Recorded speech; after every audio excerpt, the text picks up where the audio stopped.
The plot is set in 1981 in Gotham City. Arthur Fleck works for a firm named Ha-Ha's, a clown for hire. He suffers from severe sadness, but finds some solace in performing for others, and attempting to make others laugh. He's been given the responsibility of promoting a store, by dancing and waving a sign around. The sign is seized by a gang of punks on one of these occasions, leading Arthur to follow them down an alley. They slam the sign in his face, and then kick him hard while he's down. Gotham is dealing with crime, unemployment, and poverty at this age. Arthur sees a social worker for his medicines and chronic mental health problems. A tiny child stares at Arthur on the way home on the bus. Arthur amuses the youngster by making ridiculous expressions, but his mother urges him to leave him alone. Arthur begins to laugh excessively and hysterically. When his mother asks him, he offers her a note explaining that he suffers from a mental illness, that leads him to laugh in this manner. Arthur comes home to a high-rise apartment complex with his sick mother, Penny, where they both dwell. They sit and watch a TV discussion program, with host Murray Franklin after supper. Arthur fantasizes about appearing on the show and catching Murray's eye. Arthur charms the audience and Murray in his daydream, by informing them that he looks after his mother. Murray connects with Arthur, and invites him up on stage in front of the audience for a warm embrace. Penny used to work for Thomas Wayne, and is now enamored with the millionaire, whom she has been writing to in an attempt to improve their living circumstances. After hearing about the mugging event at Ha-Ha's, Arthur's co-worker Randall gives him a revolver for protection. Because weapons are prohibited at work, Arthur is both hesitant and relieved to get such a present, but he quickly gains confidence after acquiring the weapon. Soon after, he is approached by his cold and callous employer, who chastises him for missing the sign, and deducts the sum from his pay.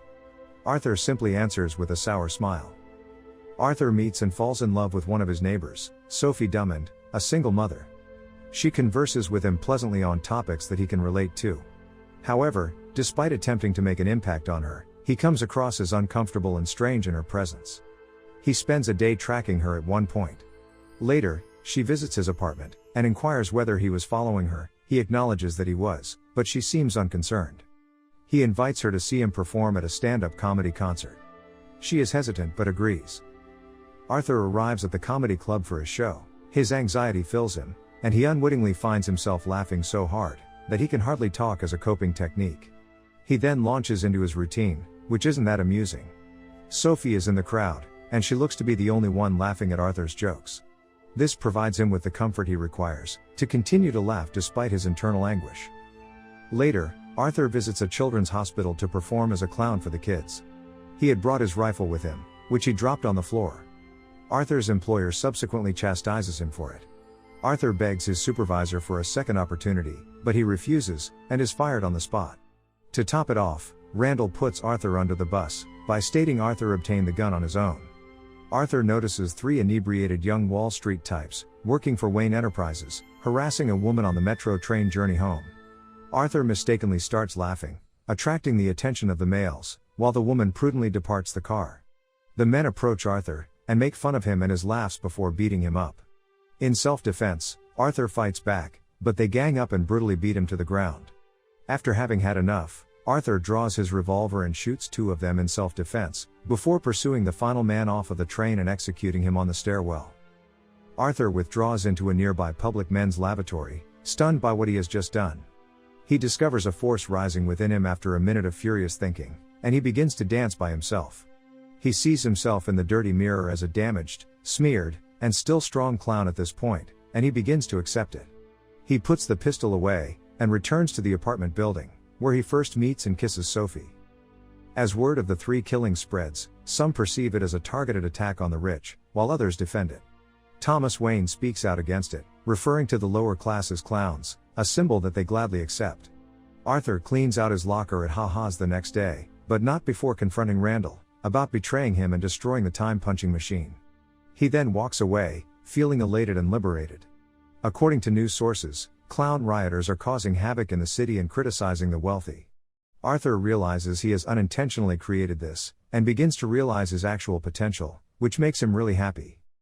One of Penny's letters to Thomas is subsequently discovered by Arthur, indicating that Arthur is Thomas' son.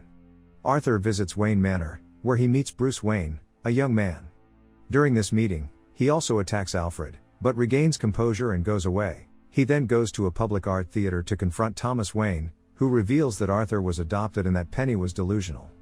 Arthur starts laughing hysterically, which makes Thomas go on the defensive, and he ends up punching Arthur in the face, then has him removed from the premises. Later Arthur goes home and bangs his head on the refrigerator, in a fit of depression. Due to information that the suspect was wearing clown makeup, 2 police investigators, Burke and Garrity, come to Arthur's apartment the next day, to confront him about the train killings. They know Arthur lost his job earlier that day. Arthur vehemently denies any participation and orders the detectives to go. Penny becomes unwell, and is admitted to the hospital not long after. Sophie sits at Arthur's side, while he attends to his mother's needs. Arthur notices a clip from Murray's stand-up performance on Murray's TV program while in the hospital, but he is disappointed to learn that Murray only did it to humiliate Arthur. Later, Arthur receives a call from a representative for Murray's program. Arthur hesitantly accepts the invitation to come as a guest. Arthur chooses to commit himself in front of the live audience, after watching prior interviews on the comedy program, in the hopes of making them laugh. Seeking hard proof, Arthur decides to go to Arkham Asylum, to find out about his heritage, and he discovers that Thomas was indeed right. Not only was he adopted, but he had been abused by Penny and her boyfriend, which had probably led to him developing the laughing condition. Angered, he goes back to the hospital, tells Penny how his life was a comedy, and then smothers her to death. Arthur then goes back home and breaks into Sophie's apartment, who begs him to leave. It turns out all the time he had spent with Sophie was just in his head. Arthur then prepares to go on the Murray show and paints his face white. Before he has to go, he is visited by a former co-worker, a dwarf called Gary and Randall. They offer condolences, but it turns out that they are trying to cover their own tracks in the murder of the 3 men. Arthur gets angry and stabs Randall but lets Gary go.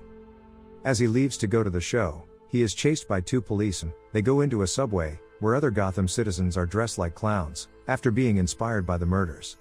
The cops accidentally shoot a civilian, and a riot begins.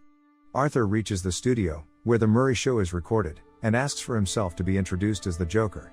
On the show, after a heated debate with Murray, he shouts, "You get what you deserve," and shoots him, causing the audience to panic. We then see a shot of Arthur being taken in a car, as chaos engulfs Gotham City. Meanwhile, the Waynes leave a theater, and are followed in an alley by a Joker, who used Arthur's line to shoot both husband and wife, leaving the child alive. The car carrying Arthur crashes into an ambulance, as the clown kills the policeman and frees Arthur. He stands on the car, and rubs blood from his nose onto his mouth, as he revels in the glory.